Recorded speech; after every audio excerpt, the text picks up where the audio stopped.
This segment of Delmarva Life is brought to you by Peninsula Regional Medical Center. All right, let's go down the list. Stinky urine, check. Smelly feet, check. Excessive sweating, check. I assume that you are running down the list of topics that we've already covered, not talking about me.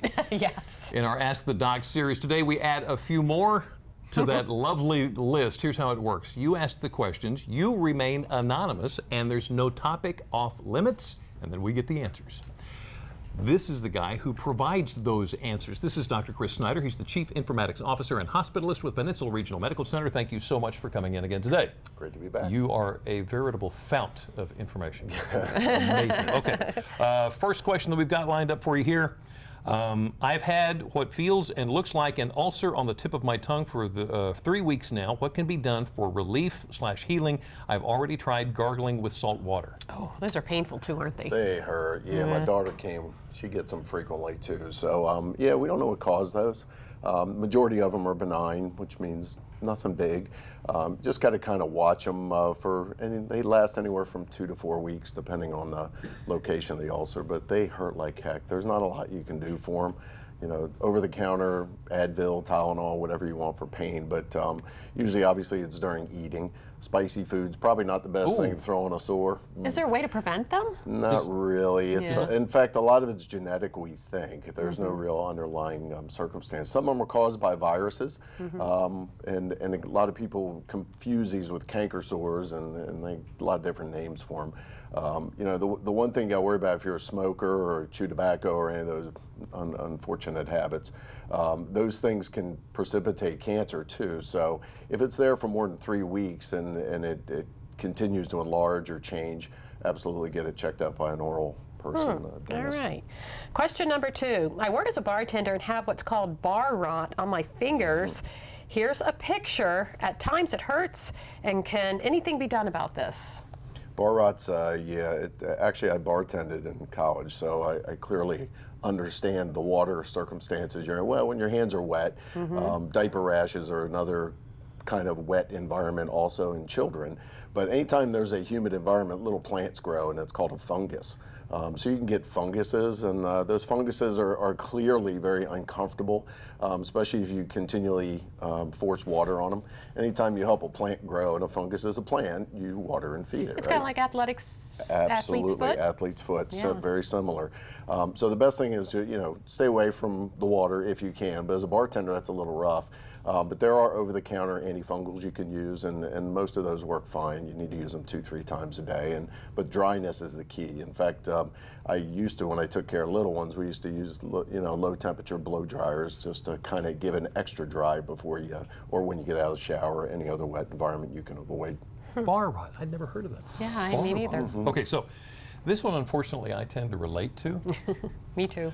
Why do I find myself staring into space at times? I'm not looking at anything in particular. I'm just caught in a daze. Yeah, the blank stare. Yeah. Yeah, it kind of feels good actually sometimes to check out. And it's checking out. It really is your brain, and we're not sure why 100% it's caused, but it is a check time for your brain to reset itself. Usually it's from increased activity or thought. So yeah, anyone who has a lot of stimulation, in fact, driving is one of those places you don't want to do that. But there are folks who get overstimulated with traffic, too many lights, for example, and they will check out and get into a blank stare, which again, if the brake lights come on, you better snap out of it pretty quickly. So nothing you can do to prevent it. It's a normal phenomenon. If it becomes too recurrent, though, there are types of seizures that can cause them if they're very, very frequent. And that would be see your primary care doctor and get some evaluation for a possible seizure disorder. But that's only if they're very frequent, and I'm talking hourly. And it does get to that point with some folks, and we have to treat them for seizures. Wow. All right. Yeah. All right, here's one. I think a lot of people can relate to this. Sometimes I don't get an opportunity to eat lunch. I get home and I binge. Does that have an impact on my weight? Yeah, binging period has an impact on your weight. So skipping meals is also not good. Again, I think the main thing is your body needs fuel. throughout the day. It's hard, and I know in my profession it's not the easiest to stop for lunch, dinner, or breakfast in many cases, but you really need to feed the fuel that you need for your body, eat appropriately. But again, binging does not catch you up, much like sleep. You don't catch up because you eat more. You just drive more calories at that point in time that your body can't consume. So the body's a very efficient thing if you feed it correctly. If you put too much coal in the fire, you're going to create possibly other problems and a lack of expenditure. So, like a machine, you got to maintain it right. Absolutely. And if you're feeling uncomfortable when you eat, that's absolutely something you should listen to your body. Okay. All right. Last question. My home has hard water. We use a water softener, but sometimes the water still leaves behind stains in my shower. I'm concerned about ingesting this water. Should I be? No, there's really, in fact, there's the health departments have done a huge amount of studies on this. Most of the hard water is from calcium and magnesium, and those elements are clearly actually and potentially good for you in some cases, especially calcium. So no, you don't really have to worry about the staining causing body. They're usually elements that aren't absorbed, so usually it goes right through you if you drink it. And there's really been no health studies with that. And if you do have a concern, just get your water tested if you're worried about bacteria. I worry more about infection problems associated with water, contaminated water, than you do the actual minerals. The minerals, most of the time, your body will only absorb what it needs. Interesting. There you go. We had some good questions this time. Thank Doc, you so yep, much. Yes, sir. Good Yeah, I know. Gonna do the elbow pump.